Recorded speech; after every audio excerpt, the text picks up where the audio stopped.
अभी हमारी मौजूदगी है नवीनगर में सरकारी हॉस्पिटल के सामने में, सरकारी हॉस्पिटल के गेट के बाहर में।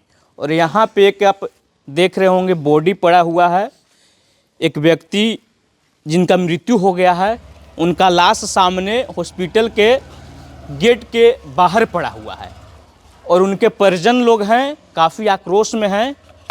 और क्या मामला है क्या मामला नहीं है, सब इनसे हम लोग जानने का प्रयास करेंगे, क्योंकि आखिर रात 9 बज रही है और एक डेड बॉडी हॉस्पिटल के बाहर रखी हुई है। बात क्या है, इनसे सीधे जुड़ते हैं और कुछ समझने का प्रयास करते हैं। इधर आ जाइएगा। क्या नाम हुआ आपका? राजीव कुमार पासवान। ये बताइए, रात का 9 बज रहा है, यहाँ पे एक डेड बॉडी हॉस्पिटल के सामने गेट के बाहर पड़ा हुआ है, क्या बात है? बात यही है कि ये मेरा चाचा लगते हैं। अच्छा, क्या नाम हुआ है? शिव कुमार पासवान, संजय पासवान। अच्छा ये पिछले 10 साल से यहाँ काम करते हैं। अच्छा। और इनका एक हाथ मशीन से गांव में मतलब कुछ कट गया था। हाँ। उस प्रधान से यहाँ पर ठेकेदार के थ्रू आउटसोर्सिंग में इनका काम था। अच्छा, सिर्फ झाड़ू पोछा का। सिर्फ झाड़ू पोछा। सिर्फ झाड़ू पोछा। आउटसोर्सिंग का मतलब यही होता है, सिर्फ झाड़ू पोछा। उस दौरान यहाँ के प्रभारी जी, अभय नाम है जी, क्या नाम है प्रभारी जी का? अभय कुमार। हाँ, अभय कुमार यहाँ का नबीनगर रेफरल हॉस्पिटल के प्रभारी जी हैं। उन्हीं के अंडर में घनश्याम और संजय जो हैं काम करते हैं। हाँ। दवा दुकान में वितरण करते हैं दवा। अच्छा अच्छा। उन्हीं के कार्यकाल में इनका बोले कि वो काम कर दी उठाने के लिए। अच्छा, तो ये बोले कि हमसे नहीं बनेगा। ये जो लास्ट ये पड़ी हुई है। जैसे कि इनका तो एक हाथ नहीं है, अच्छा। तो ये कहाँ से उठा पाएंगे पेटी? अभी बताइए। हाँ। तो ये कब का मामला है? ये जो उठाने की बात हुई है कब का मामला है? 13 तारीख को। 13 तारीख। हाँ, 13 दिसंबर 2025। उस टाइम ये मना किए, लेकिन तब पर भी क्या बात हुआ नहीं बात हुई। उस पर ये उस काम को करने के दौरान इनको आंत में चोट लगी। यहाँ से घर जाने के दौरान यह कर्मा में जाके सो गए। फिर मेरा भाई जाके बाइक लेके इनको उठा के घर लेके आया। उस दौरान हम हॉस्पिटल भी लेके गए, सुई दिलवाएं। पेशेंट मेरा नहीं ठीक रहा। फिर हम लेके आए नबीनगर सिकंदर डॉक्टर प्राइवेट में, वहाँ दिखवाएं। वहाँ से जांच उच करवाने के बाद वो बोला कि आप लेके चल जाइए औरंगाबाद बाहर, कहीं पर लेके चलिए बाहर। तो मैं सोचा कि सरकारी हॉस्पिटल में जाता हूँ। मैं औरंगाबाद में गया, जिला हॉस्पिटल में। वहाँ से डॉक्टर जी ने रेफ़र कर दिया गया मगध मेडिकल कॉलेज। जिस दिन गए, रात्रि में लमसम 11 या 12 बजे ना, लमसम 11 या 12 बजे इनका डॉक्टर आया, चेक किया तो बोला कि इनको एक्सरे करवा। अच्छा। एक्सरे हुआ, देखा कि आंत में ज़्यादा डैमेज है। सुबह बोला कि ऑपरेशन करना होगा इमरजेंसी में। तो सुबह ऑपरेशन हुआ। जिनका यूनिट में थे SK रंजन डॉक्टर गया के जो हैं, उनका यूनिट में इनका ऑपरेशन हुआ। ऑपरेशन हो गया 13 तारीख को। उस टाइम से फिर हम लोग सोचे कि ऑपरेशन हो गया है, ठीक ठाक रहेंगे। 2-4 दिन बाद चाचा को हम लोग देखें जाके, टाका टूट गया था। और वोमिटिंग जो है, खाना जो खाते थे वो पचता नहीं था। तो हम लोग सोचे कि आंत का प्रॉब्लम है, कुछ दिन के बाद होगा। और डॉक्टर भी हम लोग को बोला कि खाना खिलाओ। हम लोग खिलाते रह गए। टाइम बीतते गया, 20 दिन लमसम हो गया। उसके बाद मेरा एक भाई है, वो जाके बोला कि जब मेरा पेशेंट ठीक नहीं है तो आप क्या कहना चाहते हैं। वो जाके बोला, तब जाके वो CT स्कैन का MIR लिखे। CT स्कैन हुआ, रिपोर्ट आया तो बोल रहा है, रिपोर्ट देख के डॉक्टर साहब, डॉक्टर SK रंजन, कि फिर से ऑपरेशन करना होगा दोबारा, कि बाबू चांस नहीं है लेकिन दोबारा ऑपरेशन करना होगा, अब रिस्क लेना होगा। तो हम लोग भी सोचे कि अब तो ऑपरेशन के बिना ऐसे भी अति है, ऑपरेशन हम लोग करवाते हैं। ऑपरेशन रूम में गए, ब्लड हम लोग 2 यूनिट प्राइवेट से खरीदें, इस अथी में खरीदें। ऑपरेशन रूम में गए, बाहर बैठे, डॉक्टर लोगों ने ऑपरेशन किए। उसके बाद डॉक्टर आके बोल दिए कि बाबू कम से कम उम्मीद रखो। ICU में शिफ्ट किए। मशीन के दौरान 10 मिनट ये जिंदा रहे मेरा चाचा। और उसके बाद डॉक्टर आके बोला कि बाबू अब ये पेशेंट नहीं रहा।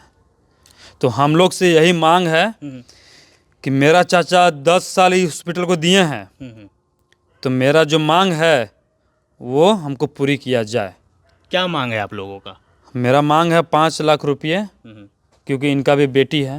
एक ये कमाते थे तो घर चलता था, और बेटा लोग हैं।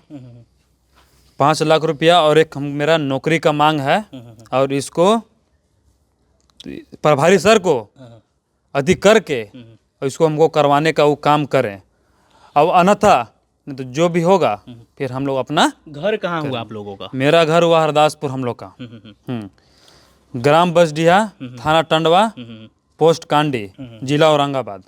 जी। मामला ये है कि ये स्टाफ हैं जो इनका बाहरी का काम था, काम करते थे, आउटसोर्सिंग वाला काम। आउटसोर्सिंग वाला काम था, काम करते थे।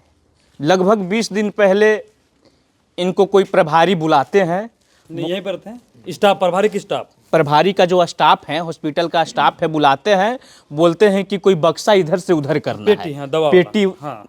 और ये इनका जो हाथ है, एक हाथ भी नहीं है। ये बेचारे बेसहज हुए, बोले कि हमसे ये काम नहीं हो पाएगा, क्योंकि मेरा काम भी बाहर का है।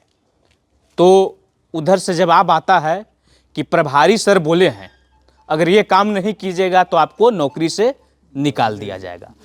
उसी कार्य के दौरान बक्सा के पेटी, जो दवा का पेटी रहता है, उसमें किसी तरह चोट लगने के कारण पेट में चोट लगता है, आंत में चोट लगता है। ये बेचारे वहीं पे चोटिल हो जाते हैं, तबीयत खराब होता है, बिगड़ता है, घर जाते जाते बेहोश हो जाते हैं। जी। फिर आगे आप लोग गांव वाले आते हैं। ये कर्मा में जाके एक गांव है, वहीं पर जाके बेहोश हो गए थे। तो मेरा भाई ही, इनका बड़ा बेटा जो है, वो गाड़ी से इनको लेके घर गया। फिर नाइट में हम लोग लेके गए हॉस्पिटल, मतलब बगल में, वहां पर ट्रीटमेंट करवाया। अभी तक जब यहाँ पे आप लोगों ने यहाँ पे लाश बाहर रखा है, जी सर, हॉस्पिटल के कोई स्टाफ आए हैं कि नहीं? प्रभारी से बात हुआ कि नहीं? प्रभारी से सर से बात हुआ, वो बोल रहे हैं कि जो भी है, फोन से बात हुआ है? हाँ फोन से बात हुआ है, वो आ भी नहीं रहे हैं। और प्लस में कि उनको आके यहाँ से कुछ बोलना होगा, फोन से वो तो बहुत कुछ बोल रहे हैं, लेकिन हमको मांग है कि प्रभारी सर यहाँ पर आके, जितना हम लोग जनता हैं, हम लोग से आके मिल के बैठ के बात कीजिए। आप फोन से कहने से नहीं होगा। बस बताइए, आज मेरा चाचा हमको रुवाई छूट रहा है, डेड बॉडी को हम लेके आए हैं और प्रभारी बोल रहे हैं कि हम इधर उधर हैं। मतलब हम लोग पागल है कि ठंडा में हम लोग हैं? इसलिए हम लोग को मजबूर मत कीजिए कि कुछ करें, अन्यथा हमको आप आके शांति से बैठ के बात कर लीजिए। बस हम लोग से यही मांग है। बस मतलब कहने का मतलब है कि प्रभारी जो है हॉस्पिटल का, वो आए, हमसे हाँ, बात करें, क्या बात है, क्या करें। हम लोग से आके बैठ के बात करें। मेरा जो यहाँ के प्रभारी सर हैं, बस हम लोग की यही मांग है। जो भी हम लोग का मांग है हम लोग बोलेंगे। 10 साल मेरा चाचा यहाँ हॉस्पिटल को दे दिए हैं, इनका काम है आउटसोर्सिंग का, आप इनको करवाइएगा अंदर का काम, कौन जिम्मेदार होगा? इसीलिए हम बोल रहे हैं कि हम लोग को पागल मत कीजिए सर, फोन से सिर्फ बात आप मत कीजिए, आके हम लोग से मिलिए और बैठ के बात कीजिए। हाँ बस। घर कहाँ हुआ? घर हरदासपुर। हरदासपुर के रहने वाले व्यक्ति थे, जो कि हॉस्पिटल में यहाँ पे काम करते थे, आउटसोर्सिंग का काम था। उसी दौरान कुछ काम करने के दौरान चोटिल होते हैं, हॉस्पिटल में भर्ती होते हैं और उनका मृत्यु हो जाता है। परिजन का मांग है कि जब तक प्रभारी जी सामने से बात नहीं करेंगे तब तक हम लोग कुछ नहीं करेंगे। हाँ जी। प्रभारी सर अभी बोले हैं, फ़ोन में मेरे पास रिकॉर्डिंग भी है, कि हम गया हैं, ट्रेनिंग में गए हैं, और अभी हमको सुनने में आ रहा है कि प्रभारी सर आ रहे हैं। तो आप लोग जान जाइए कि सिस्टम बिहार का कि क्या है। आप लोग जान जाइए कि हॉस्पिटल का नियम क्या है। मरीज को हम रखे हैं, आप लोग मतलब पागल समझे हैं? स्टूडेंट है, पढ़ने निकलने वाला, पागल नहीं के बना दीजिएगा हमको। उनसे हम बोले ना कि आप हमको व्हाट्सएप में लोकेशन शेयर कीजिए, तो बोल रहे हैं ना कि तुम हमसे ऐसे बोले। वो क्यों नहीं बोलेंगे? मेरा चाचा डेट कर गए हैं, क्यों नहीं बोलेंगे? आप प्रभारी हैं पद में, तो हम लोग क्या हैं? हम लोग गरीब जनता, मतलब गरीब हैं, तो हम लोग कुछ नहीं हैं। हम लोग क्या हैं? तो मांग क्या है आखिर? आप लोग कब तक ऐसे लाश रखिएगा? जब तक हम लोग का मांग पूरा नहीं होगा तब तक लाश ऐसी रहेगा। जिसको आना होगा वो आएंगे और जिसको जो करना होगा करेंगे। जब तक मेरा मांग पूरा नहीं होगा, बस मेरा यही निवेदन है, बस और कुछ